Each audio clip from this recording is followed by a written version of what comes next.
Hello,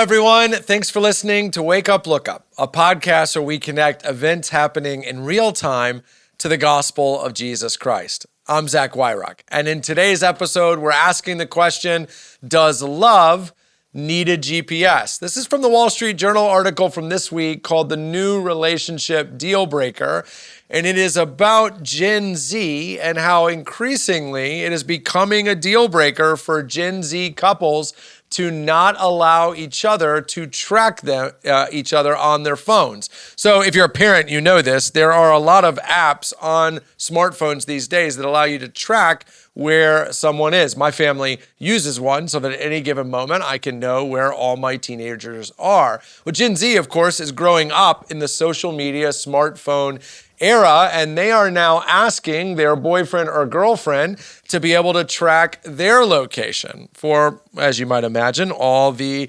expected reasons. It's not just a thing for Gen Z, by the way. 30% of Gen Z calls this an essential requirement for being in a relationship with them, meaning they would actually end a relationship if the person they were dating wasn't allowing them to track them on their phone. They want to know that they can trust the person they're in a relationship with. So maybe you are someone in Gen Z listening to this, or you're an adult in the dating scene navigating this on your own. Begs the question, how should we think about this as Christians? Does love need a GPS? Should we allow someone we're in a relationship with to track us? Should we be tracking them? Well, as you might imagine, this is one of those tip of the iceberg issues, meaning there's a mountain of ice under the water. What we have to acknowledge is that this desire to track each other is coming from a low-level resting anxiety about whether or not the person we're in a relationship with can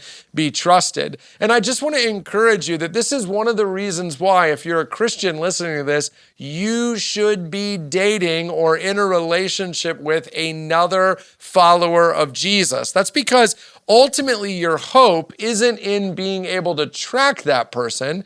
Your hope is that they're surrendered to Jesus, and that the kingship of Jesus, the leadership of Jesus, will lead them to fidelity and not to unfaithfulness. So what you should be looking for, far more than where they are on your phone, is, does this person actually love Jesus? In other words, have I seen evidence? It's a great question to ask yourself. Have I seen evidence that when they want to zig, but Jesus says to zag, they go with him? Have I seen them obey Jesus when he disagrees with them? That is the key question, because a person who's surrendered to Jesus in that way is ultimately someone that you can trust. Also, just remember that true trust comes from character, from a pattern of behavior. Proverbs 3 says that we should lean on the Lord and not trust our own understanding. What we're looking for is someone who does this day in, day out. If you feel the need to track the person you're in a relationship with, it might be that you just haven't been honest enough with yourself to say, hey, the pattern of behavior that this person has exhibited is not trustworthy. And if that's the real problem, you should be talking with them about that, not about whether you can track them.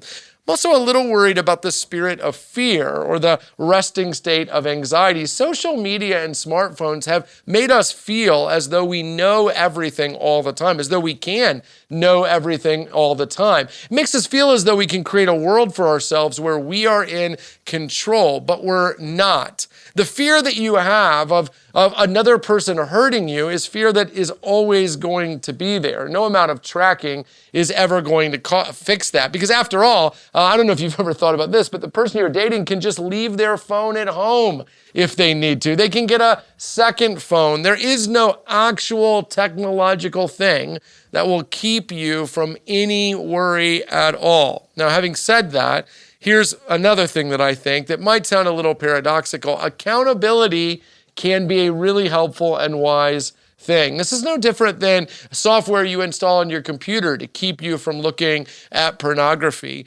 Technological tools can make sure we get where we want to get. They can help us with the discipline piece, help us in that moment of vulnerability. So I'm totally okay with a couple agreeing together that this is something they both want to do. One isn't forcing it on the other. They agree that this accountability will be healthy. And just keep in mind that if you're dating this person and it's getting serious and you're thinking about marriage, this is just one of many conversations you're going to have about working out what Paul calls in Ephesians 5, mutual submission. What does trust look like in our marriage? What does accountability look like? How are we going to be honest with each other? How are we going to hold each other accountable? Listen, let's make sure we're having those conversations and not just talking about which apps we're going to use or not use.